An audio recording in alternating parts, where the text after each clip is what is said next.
Hello നമസ്കാരം, ഞാൻ mini. എല്ലാവർക്കും മിനിസ് ലൈഫ് സ്റ്റൈലിലേക്ക് സ്വാഗതം. അപ്പോൾ ഇന്നത്തെ നമ്മുടെ വീഡിയോ എന്ന് പറഞ്ഞാൽ തക്കാളിയൊക്കെ നട്ട് നല്ലതുപോലെ പൂക്കളും കായകളും ഒക്കെ വരുന്ന സമയമാണല്ലോ. അപ്പോൾ അതിനകത്ത് നമ്മൾ വീട്ടിൽ തന്നെ നമ്മൾ വേസ്റ്റാക്കി കളയുന്ന കുറച്ച് സാധനങ്ങൾ വെച്ചിട്ട് നമുക്ക് കുറേ കൂടെ നന്നായിട്ട് നമുക്ക് തക്കാളിയെ പരിപോഷിപ്പിച്ചെടുക്കാനും നന്നായിട്ട് വിളവെടുക്കാനായിട്ട് സാധിക്കും. അതെന്തൊക്കെയാണെന്ന് നമുക്ക് നോക്കാം. അപ്പോൾ വീഡിയോയിലോട്ട് പോകുന്നതിന് മുമ്പായിട്ട് നിങ്ങൾ ആദ്യമായിട്ടാണ് മിനിസ് ലൈഫ് സ്റ്റൈൽ ചാനൽ കാണുന്നുണ്ടെങ്കിൽ ഒന്ന് സബ്സ്ക്രൈബ് ചെയ്തിട്ട് കാണാനായിട്ട് ശ്രമിക്കുക. അതേപോലെ തന്നെ നിങ്ങൾക്ക് ഇതേപോലെ കൃഷിയൊക്കെ ചെയ്യണമെന്ന് ആഗ്രഹമുണ്ട്, വിത്തുകൾ ഗ്രോ ബാഗുകളൊക്കെ കിട്ടുന്നില്ല എന്നുണ്ടെങ്കിൽ നമ്മുടെ വെബ്സൈറ്റായ minisLifestyle.com എന്ന് വിസിറ്റ് ചെയ്യുന്നുണ്ടെങ്കിൽ നിങ്ങൾക്ക് പല ഇനം വിത്തുകൾ വാങ്ങിക്കാവുന്നതാണ്. അപ്പം നമുക്ക് തുടങ്ങാം. ഇത് ഞാൻ ഇവിടെ പഴയ ഗ്രോ ബാഗിനകത്തിരുന്ന മണ്ണെല്ലാം കൂടെ തട്ടിയിട്ടിട്ട് വളമൊക്കെ മിക്സ് ചെയ്ത് ഇങ്ങനെ കൂട്ടിയിട്ടിരിക്കുന്നതാണ്. ഇപ്പോൾ എത്ര ദിവസം കിടക്കുന്നോ അത്രയും നല്ലതാണ് കേട്ടോ.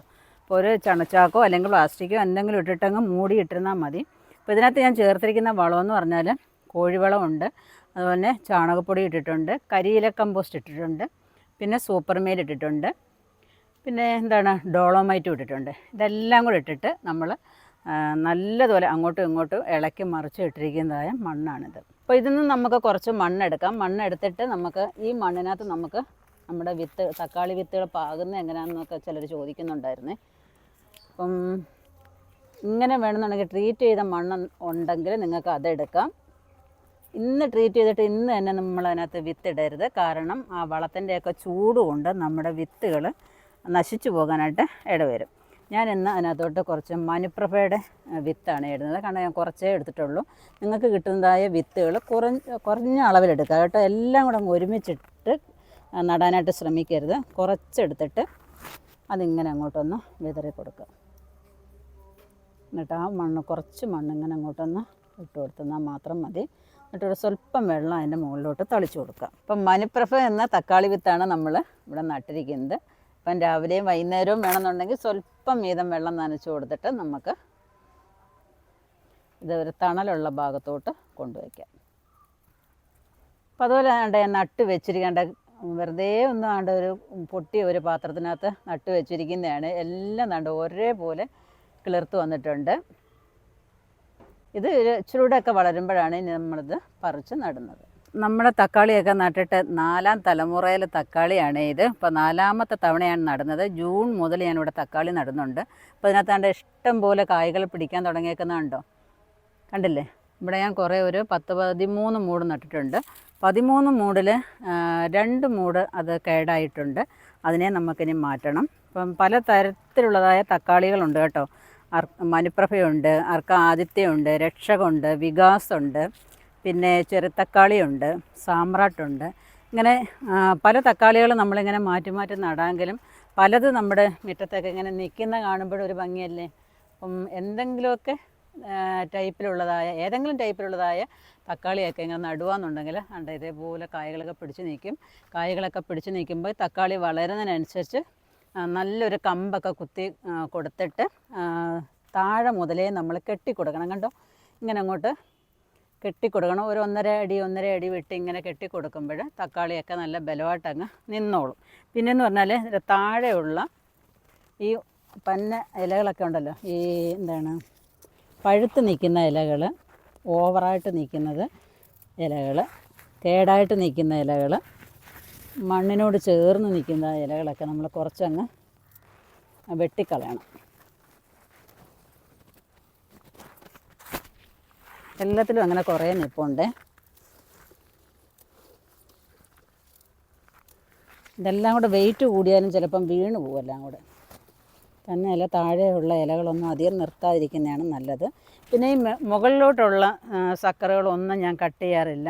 പിടിക്കുന്നിടത്തോളം പിടിക്കട്ടെ എന്നേ വിചാരിക്കാറുള്ളൂ. എല്ലാത്തിനകത്തും ഇതേപോലെ മുട്ടുകൾ വരും കണ്ടോ. അപ്പോൾ ഇതിനകത്തെല്ലാം മുട്ടുകൾ വന്നുകൊണ്ടേ ഇരിക്കുന്നുണ്ടോ. ചിലർ പറയും ഇത് കട്ട് ചെയ്താൽ കൂടുതൽ വരുമെന്ന്. പക്ഷേ ഞാനങ്ങനെ ചെയ്തിട്ടില്ല. എന്തായാലും ഇനി ഒരെണ്ണത്തിൽ അങ്ങനെയും കൂടെ ഒന്ന് നോക്കണം. പറയുന്നതൊക്കെ സത്യമാണോ എന്ന് അറിയണമല്ലോ. അപ്പോൾ നമ്മൾ ചെയ്ത് നോക്കി പരീക്ഷിക്കുക എന്നുണ്ടെങ്കിൽ ഞാൻ പറയാം കേട്ടോ. അപ്പോൾ എല്ലാത്തിൻ്റെയും അടിഭാഗത്തുള്ള ഇലകളെല്ലാം കട്ട് ചെയ്ത് മാറ്റുക. കണ്ടോ. അപ്പം നമ്മൾ 13 ഗ്രോ ബാഗിനകത്ത് ഇവിടെ തക്കാളി നട്ടിട്ടുണ്ട്. കണ്ടോ, ഇതിനകത്ത് തക്കാളിയിൽ വരുന്ന ഒരു രോഗമാണിത്. അപ്പം നമ്മൾ നല്ലത് മാത്രം കാണിച്ചിട്ട് കാര്യമില്ലല്ലോ. അപ്പോൾ ഇങ്ങനെയൊക്കെയുള്ള രോഗങ്ങൾ നമ്മുടെ തക്കാളിയിൽ ഉണ്ടാകും. ഇനി നമ്മളിതിന് ഏത് മരുന്ന് കൊടുത്താലും ഇത് രക്ഷപ്പെടത്തില്ല.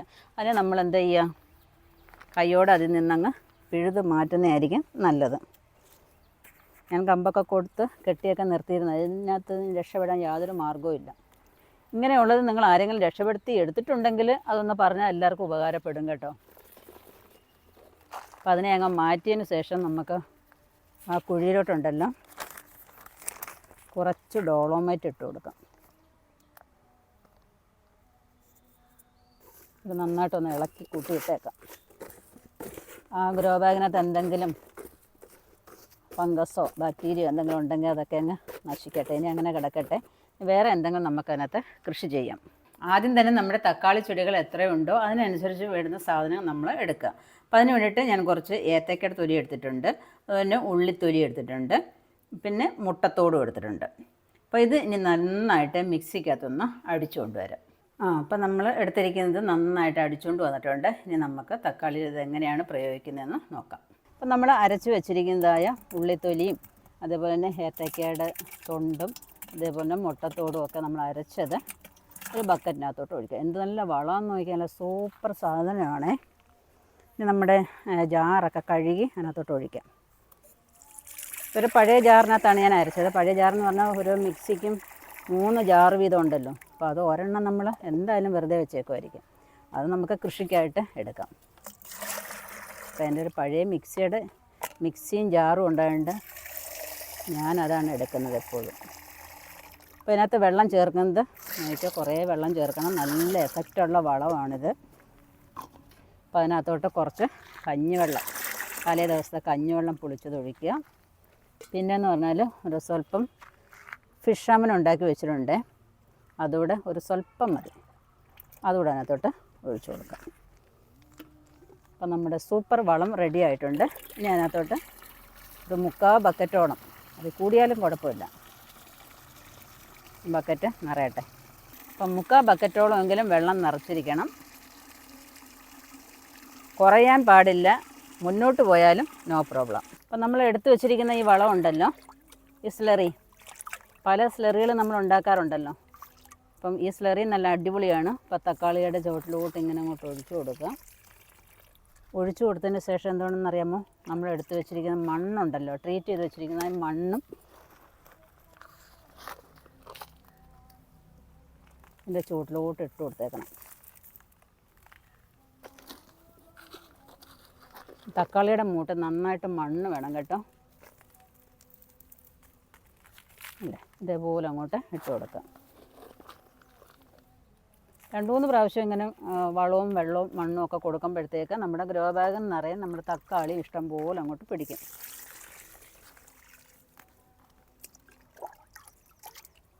എല്ലാത്തിലും നമുക്ക് ഒഴിച്ചാലോ. അപ്പം നമ്മൾ ഡൈല്യൂട്ട് ചെയ്യുന്നതിനനുസരിച്ച് നമുക്കത് ഒഴിക്കാം കേട്ടോ. വലിയ ചെടികളാണെന്നുണ്ടെങ്കിൽ നമുക്ക് ഓരോ മഗ് കൊടുക്കാം, കുഞ്ഞുങ്ങളാണെന്നുണ്ടെങ്കിൽ 1/4 മഗ് കൊടുക്കാം, ഒരു പ്രായമായതാണെന്നുണ്ടെങ്കിൽ 1/2 മഗ് കൊടുക്കാം. അങ്ങനെ നമ്മുടെ മക്കളുമാർക്ക്, നമ്മുടെ കുഞ്ഞു മക്കൾക്ക് കൊടുക്കുന്നത് പോലെ വേണം, അവരുടെ പ്രായത്തിനും വളർച്ചയ്ക്കും അനുസരിച്ചും വേണം കൊടുക്കാനായിട്ട്. എല്ലാത്തിലും ഒഴിക്കാം ഇനി ഇതുപോലെ.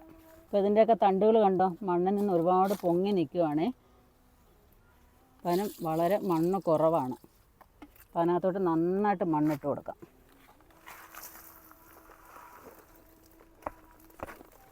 നമ്മൾ ഏതൊരു സ്ലറി കൊടുക്കുമ്പോഴും ഉണ്ടല്ലോ ഇച്ചിരി മണ്ണ് അതിൻ്റെ മേളിൽ ഇടണം, അല്ലെങ്കിൽ ഈ ഇതെല്ലാം അങ്ങ് താന്നിട്ട് ചൂട് കൊണ്ടിട്ട് വെള്ളത്തിന് താഴാനൊക്കാത്ത രീതിയിൽ പാടം മാതിരി മേളിൽ കിടക്കും.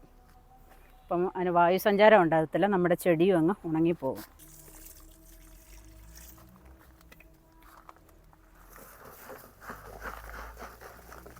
ഇതേപോലെ എല്ലാത്തിനും മണ്ണും ഇട്ട് കൊടുക്കുക, വളവും ഇട്ട് കൊടുക്കുക. ചിലപ്പോഴൊക്കെ ഉണ്ടല്ലോ ചെടികളിലും താഴെ ചിലപ്പം പച്ചയായിട്ട് നിൽക്കും, ഇടയ്ക്കുള്ള ഇലകളിങ്ങനെ ചിലപ്പം പഴുത്ത് ഉണങ്ങി കരിഞ്ഞൊക്കെ നിൽക്കും. അതൊക്കെ നമ്മൾ അപ്പോഴപ്പോഴതിനെ നമ്മൾ മാറ്റണം കേട്ടോ. അതല്ലാന്നുണ്ടെങ്കിൽ നമ്മുടെ ചെടിയെ മൊത്തം ബാധിക്കും. പിന്നെ ഈ തക്കാളിയിൽ എപ്പോഴും ഉണ്ടാകുന്നതാണ് ഈ ചിത്രകീടത്തിൻ്റെ ശല്യം. അതൊരു വലിയ വിഷയമായിട്ടൊന്നും കരുതണ്ട കേട്ടോ. പിന്നെ എന്ന് പറഞ്ഞാൽ നമ്മുടെ ഇങ്ങനെ നിങ്ങൾക്ക് അരയ്ക്കാൻ വയ്യാന്നുണ്ടെങ്കിൽ ഈ വേസ്റ്റുകളൊക്കെ വെള്ളത്തിൽ ഇട്ടിട്ട് ആ ചീഞ്ഞ വെള്ളം കൊണ്ടൊന്ന് ഒഴിച്ചാലും തക്കാളിക്ക് വലിയ കേടുകളൊന്നുമില്ലാതെ നമുക്ക് വളർത്തിയെടുക്കാനായിട്ട് സാധിക്കും.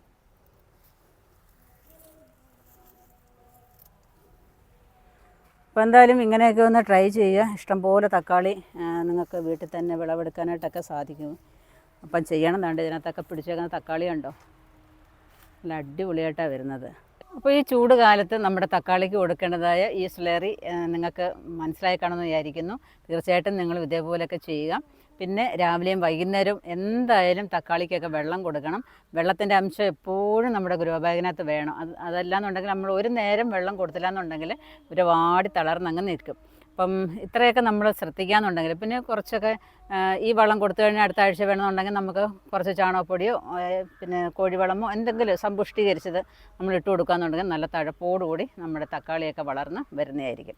അപ്പോൾ നിങ്ങൾക്ക് ഈ വീഡിയോ ഇഷ്ടപ്പെട്ടു കാണുമെന്ന് വിചാരിക്കുന്നു. ഇഷ്ടപ്പെടുന്നുണ്ടെങ്കിൽ ലൈക്ക് ചെയ്യുക, ഷെയർ ചെയ്യുക. അതുപോലെ നിങ്ങൾക്ക് വിത്തുകൾ ഗ്രോ ബാഗുകളൊക്കെ ആവശ്യമുണ്ടെങ്കിൽ നമ്മുടെ വെബ്സൈറ്റായ minislivestory.com ഒന്ന് വിസിറ്റ് ചെയ്യാന്നുണ്ടെങ്കിൽ നിങ്ങൾക്ക് വാങ്ങിക്കാവുന്നതാണ്. അതല്ല നിങ്ങൾ ഫേസ്ബുക്കിൽ നമ്മുടെ വീഡിയോ കാണുന്നുണ്ടെങ്കിൽ അവിടെ ഒന്ന് ഫോളോ ചെയ്തേക്കുക. അപ്പോൾ അടുത്ത വീഡിയോ കാണുന്നവരെ ഞാൻ മിനി. നന്ദി, നമസ്കാരം.